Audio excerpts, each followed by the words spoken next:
show TT this. I've tortured her. Okay, so today we're going to talk about emotional support animals, ESAs, and therapy dogs. Right here is a picture of an emotional support animal, hence the ESA. And then down here is a therapy dog. But with emotional support animals and therapy animals, they don't necessarily have to be dogs. A lot of them are dogs, but they don't have to be a dog.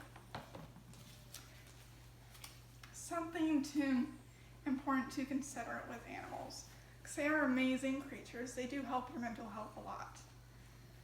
There is this one study, and a whole bunch of others actually, that show that animals help improve mental health, and they also help ease the symptoms of psychological disorders, such as PTSD, depression, anxiety. There's also an article I found on WebMD, and I really enjoyed it. It was talking about all the great things that animals can do for your mental health. And 74% of pet owners said that having that pet in their life has improved their mental health.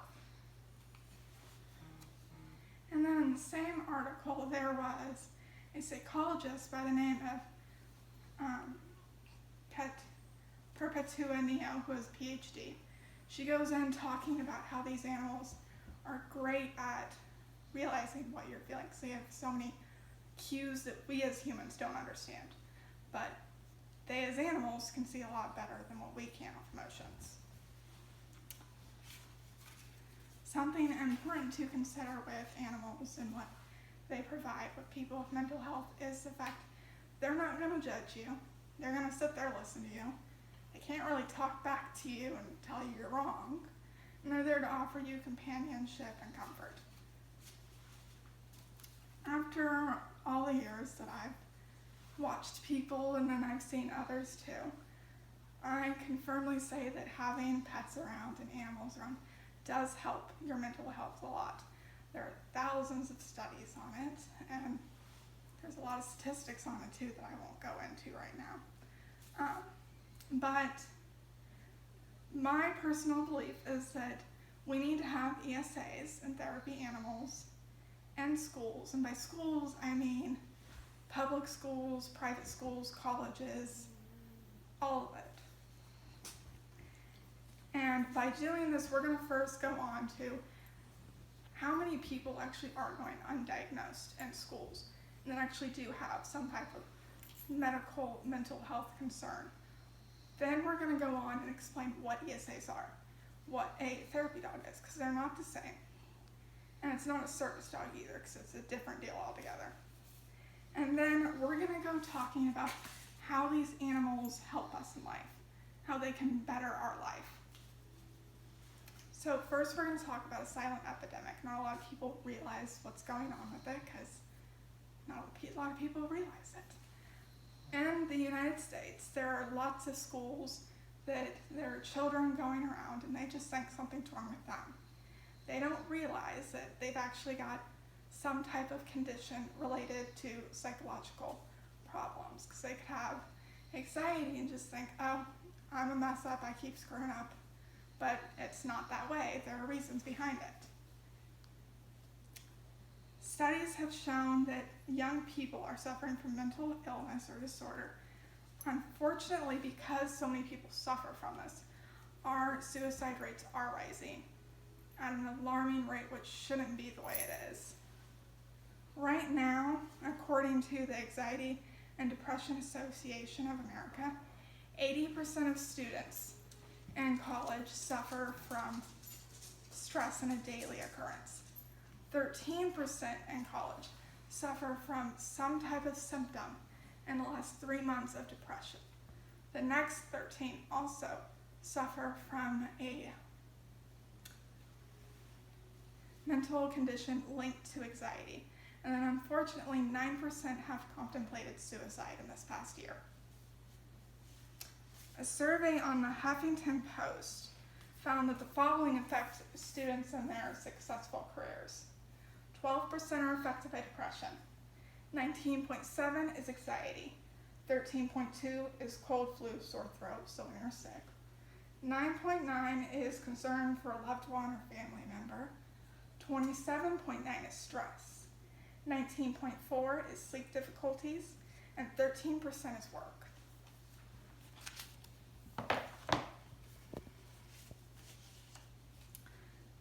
With all these important information that's going out with mental health, we are a lot better than what it used to be, but mental health is still something that's not really talked about. People don't really like to acknowledge it, but that needs to get better, and it is slowly, but we could do more. There are 50 million students in schools, and 1 out of those 50 million show signs of psychological disorders. So that's a lot of people going undiagnosed, not getting treated, and thinking something's just personally wrong with them instead of what's really going on. We've talked about people struggling with psychological disorders. Now we're going to move on to what an ESA is, what a therapy dog is, because as I mentioned before, they're not service dogs. There's a difference. There are different things with them. An ESA is emotional support dog, hence the name ESA. These animals have been prescribed professionally by a medical professional. Some of them are psychologists. And it's usually someone who's suffering from some type of disorder in a psychological sense, like PTSD. These animals provide emotional support on a daily assistance for people who struggle with this, so that they can live a fulfilling life and be happy instead of constantly suffering. Because these are animals who have been prescribed for people with certain conditions, they're allowed certain privileges, such as living in the dorms. And then we're going to move on to therapy dogs or animals, because I keep saying dogs, but as I said, it can be any type of animal. It doesn't have to be a dog. It could be a cat. I know that they have cats in nursing homes too for assistance with that. But these are animals that are goal-directed. They have been trained to meet a certain criteria for a treatment plan. And they can be in a group or an individual setting. I remember when I was younger, they introduced it a little bit when I was in elementary school.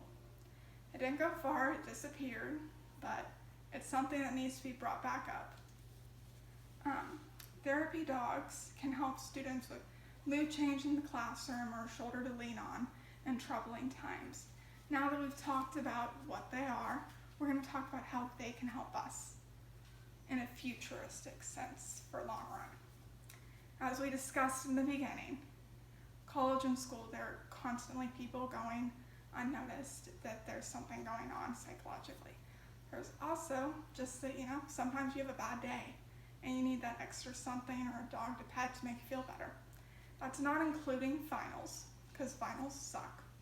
No one likes them. And having someone there after the finals just pet and be like, oh, I guess I'll be okay, is really nice. But as we also talked about in the direction, animals understand emotions a lot better than us humans do. They're going to see these cues from you that other people aren't really going to understand. Even the trained people aren't going to see them as well as animals will. And when they see the cues, their first automatic things they're going to do is they're going to try and assess the problem, go over and comfort you and help you.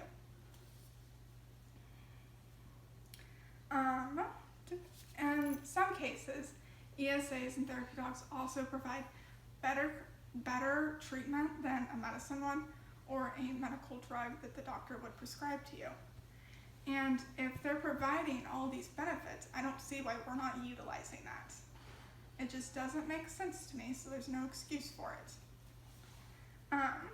Besides that, therapy dogs are also known for having really great reactions to people besides suffering from a mental illness, such as people with autism. They have great reactions with that, because someone who's suffering from autism already thinks everything's really overwhelming and it's not a good place to be, let alone the classroom. So that animal there is going to help keep them grounded and give them a sense of calm ESAs and therapy dogs, they need to be in the classrooms. There's no reason why they shouldn't be. They help out with a lot of things concerning mental health, and we need to be proactive with mental health because we need to be going forward, not downward. So what I have to say as my ending, and I want everyone to kind of take away from it, is that there are going to be some who say that they don't belong in the classroom because we're just giving them in society another little clutch, and it's ridiculous. But I don't believe that, because this is 2020. We need to be proactive. There's no reason to shove mental health in a closet. You shouldn't be ashamed of it. Everyone suffers from something. It doesn't just go away. And we need to help everyone who's struggling. Thank you for listening to this speech.